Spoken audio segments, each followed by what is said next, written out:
नमस्कार मित्रों, शनि देव कथा।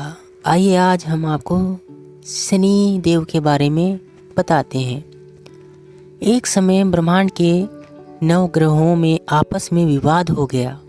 वे सभी तय करना चाहते थे कि उनमें सबसे बड़ा कौन है। इस विवाद का हल निकालने वे सभी देवराज इंद्र के पास पहुँचे। इंद्र ने विवाद से बचने के लिए 9 ग्रहों से कहा कि धरती पर उज्जैन में विक्रमादित्य नाम का राजा है जो सदा न्याय करता है। वही आपके विवाद का निर्णय कर सकता है। इंद्र की बात मान कर 9 ग्रह राजा विक्रमादित्य के पास अपना मामला लेकर पहुँचे। राजा जानते थे कि वे जिसे छोटा बताएंगे वही कुपित हो जाएगा, पर वे न्याय की राह नहीं छोड़ना चाहते थे। लोहे का सिंहासन सबसे बाद में था जो शनिदेव का था। राजा ने 9 धातुओं के 9 सिंहासन बनाए और हर ग्रह को उनके अनुरूप क्रमशः स्थान ग्रहण करने को कहा। इस तरह लोहे का सिंहासन सबसे बाद में था जो शनिदेव का था। इस तरह शनिदेव को सभी ग्रहों में अंतिम स्थान मिला। इससे शनिदेव राजा पर कुपित हो गए और अपना समय आने पर विक्रमादित्य को दुख देने की चेतावनी देकर चले गए। शनि की 7.5 समय के साथ राजा विक्रमादित्य की कुंडली में शनि की 7.5 आई। इसी समय शनिदेव घोड़े के सौदागर बनकर राजा के पास आए। राजा विक्रमादित्य एक घोड़ा पसंद कर जैसे ही उसकी सवारी करने लगे, वह राजा को लेकर जंगल में भाग गया और गायब हो गया। जंगल में भटक कर राजा किसी नए देश जा पहुँचे।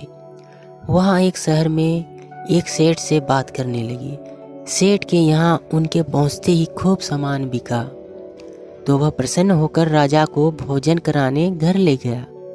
भोजन करते हुए राजा ने देखा कि एक खूंटी पर हार लटका है और वह खूंटी ही उसे निगल रही है।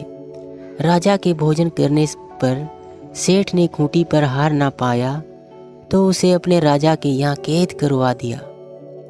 राजा ने चोरी के आरोप में विक्रमादित्य के हाथ कटवा दिए। किस ग्रह में मेरे जितना प्रकोप है। इसके बाद विकलांग राजा को एक तेली अपने घर ले गया और कोल्हू के बेलों को हाँकने का काम दिया। इस तरह 7.5 साल बीत गए और एक रात शनि की महादशा समाप्त हो गई। और एक दिन शनि की महादशा समाप्त होते ही विक्रमादित्य ने ऐसा राग छेड़ा कि राज्य की राजकुमारी ने उनसे विवाह का प्रण ले लिया। लाख समझाने पर भी राजकुमारी ना मानी तो राजा ने विकलांग विक्रमादित्य से अपनी राजकुमारी का विवाह कर दिया। रात्रि में शनिदेव ने विक्रमादित्य के सपने में आकर कहा कि तुमने मुझे सबसे छोटा ठहराया था ना, अब देखो मेरा ताप और बताओ कि किस ग्रह में मेरे जितना प्रकोप है।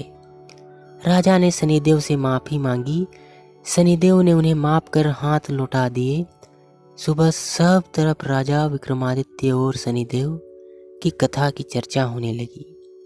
विक्रमादित्य की जानकारी मिलते ही वह व्यापारी भी माफ़ी मांगने आया और उन्हें फिर भोजन का निमंत्रण दे गया। राजा जब उसके यहाँ भोजन कर रहे थे तो उसी खूंटी के सबके सामने हार वापस उगल दिए। इस तरह सभी के सामने स्पष्ट हो गया कि राजा ने चोरी नहीं की थी। व्यापारी ने राजा से कई बार माफ़ी मांगी और अपनी कन्या का विवाह उनके साथ कर दिया। राजा विक्रमादित्य अपनी दोनों रानियों और ढेर सारे उपहारों के साथ उज्जैन वापस आए और राज्य कार्य संभाल लिया।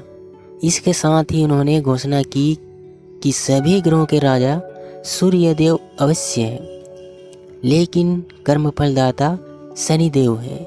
उनके अनादर से मेरी इतनी दुर्दशा हुई। इससे बचने के लिए राज्य में सभी जन शनिदेव को प्रसन्न रखने के लिए शनिवार को व्रत रखेंगे।